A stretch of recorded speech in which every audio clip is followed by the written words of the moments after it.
ભાવાર્થ. અશુદ્ધપણું પર્યાયમાં જે અશુદ્ધપણું અનંતકાળથી જે આવે છે એ અશુદ્ધપણું और द्रव्यना संयोग से आवे छे और द्रव्य से आता नहीं है. जो अशुद्धता आती है पर्याय में वो पर द्रव्य से आती नहीं है. पर द्रव्य का जब लक्ष्य करता है आत्मा, व्यवहार आत्मा लक्ष्य करता है, निश्चय आत्मा तो लक्ष्य करता नहीं है, पर्याय लक्ष्य करती है. मैं तो पर का लक्ष्य करने वाला नहीं हूं. अशुद्धपणु परद्रव्यना संयोग से आवे से त्या मूल द्रव्य तो वही टाइम जब पर्याय में रागादि की प्रगटता होती है वही टाइम एक ही समय मूल द्रव्य तो अन्य द्रव्य रूप होता नहीं है. वो ज्ञायक भाव तो राग रूप होता नहीं है. ज्ञायक तो ज्ञायक रहता है मगर ज्ञायक की विशेष जो अवस्था है वो ज्ञायक की सन्मुख न कर पर की सन्मुख जब जाता है तब परिणाम में रागादि की अशुद्धता प्रकट होती है. वो भी एक समय के लिए है, त्रिकाल नहीं, पर्याय है. पर्याय तो पलट जाती है. राग का व्यय होकर वितराग भाव हो जाता है, मिथ्यात्व का व्यय होकर सम्यक दर्शन हो जाता है. मात्र परद्रव्यना निमित्तથી अवस्था मलिन થઈ જાય છે. अवस्था मलिन हुई वो तो अशुद्ध उपादान का कारण से हुई. कर्म का उद्देश्य अशुद्धता आती नहीं, मगर अशुद्धता जब होती है पर्याय में राग होता है तो राग स्वाश्रय से नहीं होता है, राग पर का निमित्त का लक्ष्य से होता है. तो परद्रव्यना निमित्त की अवस्था मलिन થઈ જાય છે. अवस्था यानी हालत पर्याय मलिन होती है, भगवान आत्मा मलिन होता. क्या कहा? अवस्था मलिन हो जाती है.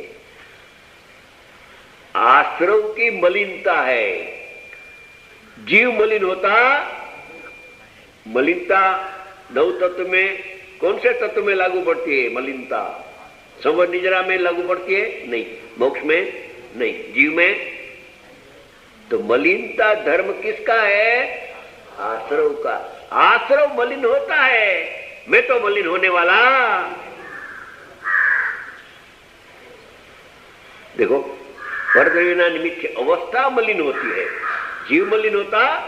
उपचार से कहा जाता है व्यवहार से कि आत्मा अशुद्ध हो गया, वो उपचार का कथन है. उपचार को अनुपचार माने तो मिथ्यात्व का दोष आता है.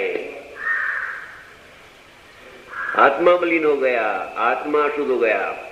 कपड़ा मलिन हो गया, कपड़ा राता हो गया. कपड़ा 3 काल में लाल हो सकता, कपड़ा 3 काल में मलिन हो सकता. हाँ, कपड़ा की अवस्था माटी का संसेन अपनी योग्यता से, निमित्त रूप माटी અને कपड़े की अवस्था की योग्यता मलिन होने की. तो अवस्था मलिन होती है कपड़े की. कपड़े की अवस्था मलिन होने पर भी कपड़ा तो स्वच्छ ही रहता है. जैसे शीतल स्वभावी जल अपनी योग्यता से और अग्नि का निमित्त का योग से अवस्था उष्ण होती है. कहा जाता है कि पानी गर्म हो गया, कि हाँ पानी गर्म हो गया. व्यवहारिक जन के अंदर क्या बोलनी क्या होती है कि पानी गर्म हो गया, स्नान करना है. भैया पानी गर्म हो गया, क्या पानी गर्म हो गया. वहां ऐसे न कर, पानी तो शीतल है, उसकी अवस्था गर्म हो गई है, आप स्नान कर लो. लंबा लंबा वाक्य आवे तो कहाँ अंत ही आवे, अंत ना आवे उसका. शॉर्ट में कहना पड़ता है कि पानी गर्म हो गया, स्नान कर लो. है तो पानी गर्म होता है, कहा जाता है पानी गर्म, मगर पानी गर्म नहीं हो सकता है. 3 काल में अपना शीतल स्वभाव छोड़ता नहीं है. पानी की अवस्था उष्ण हो गई, वो भी पर्याय दृष्टि से है. स्वभाव दृष्टि से तो उष्णता अग्नि की है, पानी की है. शीतलता पानी की है, उष्णता अग्नि की है. ऐसी चीज तो इधर है ना इसका खुलासा કે માત્ર પરદ્રવ્યના નિમિત્તથી अवस्था मलिन थी जाए छे। पूर्व का जो पंडित लोग है ने वो भी जैसा स्वरूप है ऐसा स्पष्टीकरण भावार्थ में करता है। आत्मा मलिन हुआ, आत्मा मलिन हुआ, आत्मा मिथ्या दृष्टि हुआ, वो तो भ्रांति है। आत्मा तीन काल में मलिन मिथ्या दृष्टि हो सकता, ज्ञायक तो ज्ञायक है।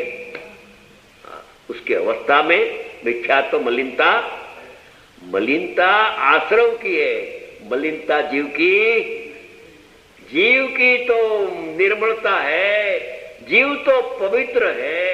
अपवित्र हुआ है वो तो आश्रव तत्व अपवित्र होता है। अपवित्र आत्मा होता अवस्था मलिन थी जाए। द्रव्य दृष्टि थी तो द्रव्य जे छे ते छे। जब मलिनता होती है पर्याय में तब आत्मा तो शुद्ध वैसा का वैसा रहता है, वो मलिन होता नहीं। मलिनता उसके अंदर प्रवेश नहीं होती है। मिथ्यात्व की मलिनता पर्याय में है। पर्याय की एक समय की अवस्था में उसकी सत्ता मात्र में मलिनता है। भगवान आत्मा की सत्ता में मलिनता प्रवेश करती नहीं, इसलिए उसका आश्रय करने से मलिनता दूर हो जाती है। सम्यक दर्शन शुद्धता पर्याय में प्रकट संवर हो जाता है। आश्रव का निरोध होकर संवर होता है। દ્રવ્ય જે છે તે છે અને પર્યાય અવસ્થા દ્રષ્ટિથી જોવામાં આવે તો મલિન જ દેખાય છે। इधर देखता हूं तो मलिनता दिखती है और इधर देखता हूं तो निर्मलता दिखती है, दिखाई देती है। तो इधर देखूं तो शुद्धता है और इधर देखूं तो अशुद्धता है। ऐसा ऐसा करने के बाद ऐसा कर इधर दृष्टि लगाने से बाद में इधर देखता है, अरे इधर भी शुद्धता है, इधर भी शुद्धता, इधर भी मलिनता कहां गई कि छू हो गई।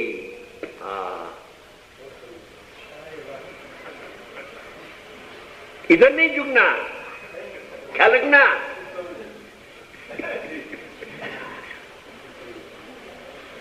दो है पड़खा, अनादिकाल का मलिनता भी पर्याय में है।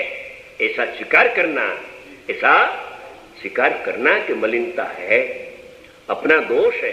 मैं मेरा शुद्धात्मा का अनुभव नहीं करता हूं ने, तहां तक पर्याय में मलिनता आश्रव तत्व है, मिथ्यात्व है। दो का ज्ञान करने के बाद इधर झुक जाना और बाद में इधर देखता है तो मिथ्यात्व कहां गया, वहां तो शुद्ध पर्याय प्रकट हो गए। ऐसा करना जैसा है। अच्छा, प्रश्न आया, ऐसा ऐसा करने तो करे तो उस आत्मा का लाभ होता नई प्रमाण से देखे जाए, मगर नई का सहारा लेकर मैं शुद्ध हूं अशुद्ध नहीं हूं तो निषेध नहीं करे तो पर्याय में मलिनता दूर होने वाली नहीं है। प्रमाण में अटकता है। प्रमाण के बाद नई का प्रयोग करना चाहिए। नई में विधि निषेध है, प्रमाण में विधि निषेध होता। एक दफे ऐसा हुआ कि हिम्मतनगर का एक मीठा भाई है, व्यापारी कापड़ का, उसके वहां बेन लोग सब साड़ी लेने को आया। तो अच्छा कपड़े पहनकर जो श्रीमंत देखती है, दिखाओ में तो श्रीमंत देखती कि अच्छा कपड़े ग्राहकी आज 500,000 रुपया वकरा हो जाएगा। तो इसने क्या किया, भोगी भाई वो लाओ साड़ी लाओ। तो 50 साड़ी का ढेर कर दिया, ये साड़ी ये साड़ी ये साड़ी। वो देखती रही, वो भाई क्या क्या देखती रही, देखा करे 10 मिनट सही, 15 मिनट सही, 20 मिनट सही। तो कि भाई वो तो देखता है, लेता तो कुछ नहीं। तो बेन आप क्या करते हैं कि मैं तो साड़ी देखने के लिए आया हूं, ये देखने की दुकान नहीं है।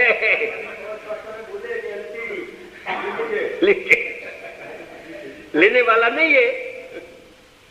तो आप कृपा करके ये देखने की दुकान है मेरी नहीं, हम तो वक्रा, मेरा भी थोड़ा काम हो जावे और आपका भी देखने से आपका ही काम नहीं होगा અને हमेरा भी काम नहीं होगा, समझे। दूसरे दिन दूसरी बाई आई तो दुकान तो है तो आवे ने ग्राहक, बताया। देखने के बाद उसने क्या किया, 50 साड़ी में एक साड़ी ले लिया, एक साड़ी ले लिया तो एक उपाधि हो गया, 49 हे हो गई, समझे। ऐसे दो जीव आया ज्ञानी के पास, नव तत्व का ज्ञान कराते दो को। तो एक ने क्या किया, नव तत्व जाना जाना जाना जाना जाना, नव तत्व है, उसमें से शुद्धात्मा निकाला, नहीं तो आपका काम नहीं है इधर। दूसरा ने नव तत्व जानकर उसमें से खींच दिया शुद्धात्मा, तो नव तत्व है हो गया, तो उसका भी काम हुआ। અને गुरु का प्रश्न था, आहा आज अच्छा शिष्य आया, हमें मेहनत सफल हुई। ऐसे भाई साहब का प्रश्न है ना, उसका उत्तर चलता है कि देखे जाए तो द्रव्य शुद्ध है, पर्याय अशुद्ध है। द्रव्य शुद्ध है, द्रव्यात्मिक नहीं, द्रव्य शुद्ध है, पर्यात्मिक नहीं, पर्याय अशुद्ध है। निश्चय निश्चय आत्मा करता है અને व्यवहार निश्चय आत्मा करता है। निश्चय निश्चय भोगता है, व्यवहार निश्चय भोगता है। ऐसे मात्र ज्ञान करने से आत्मा उपलब्धि होती नहीं है। दो को देखने के बाद एक की आंख बीच जाना ने एक आंख खोल जा, ये मैं हूं, बस ये मैं हूं तो अपना काम हो जाता है, ऐसी बात है। आगे भावार्थ चलता है, 5 मिनट बाकी है।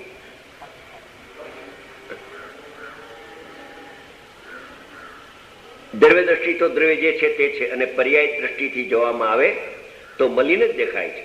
એ રીતે આત્માનો સ્વભાવ જ્ઞાયકપણું માત્ર છે। આત્मा तो ज्ञायक ज्ञायक जाननार जाननार, आत्मा का स्वभाव राग करना वो आत्मा का स्वभाव नहीं है।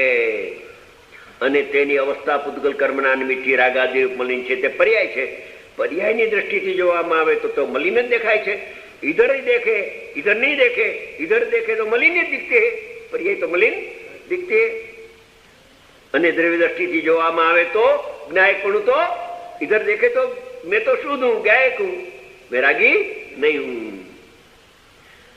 कई जड़पणું થયું નથી। અહીં દ્રવ્ય દ્રષ્ટિને પ્રદાન કરી કહ્યું છે કે પ્રમત અપ્રમતના ભેદ છે તે તો પરદ્રવ્યના સંયોગજનિત પર્યાય છે। આ प्रमत अप्रमत दो ही पर्याय, राग और वितराग भाव, मिथ्यात्व अवस्था और केवल ज्ञान की अवस्था, 14वां गुणस्थान, दो ही पर द्रव्यना संयोग जनित पर्याय है। और द्रव्यना संयोग जनित यानी 1 से 6 गुणस्थान तक पर द्रव्य का सद्भाव निमित्त है तो संयोग, और 7 में से 14वें गुणस्थान वो जो संयोग था उसका वियोग हुआ, अभाव हुआ, तो अभाव से वो उत्पन्न हुआ, तो सब पर द्रव्य का संयोग से उत्पन्न हुआ, ऐसा कहा जाता। सद्भाव अभाव दो ही निमित्त रूप, कर्म का सद्भाव निमित्त और कर्म का अभाव निमित्त से हुआ, तो सब स्वभाव से उत्पन्न नहीं हुआ, संयोग से उत्पन्न हुआ।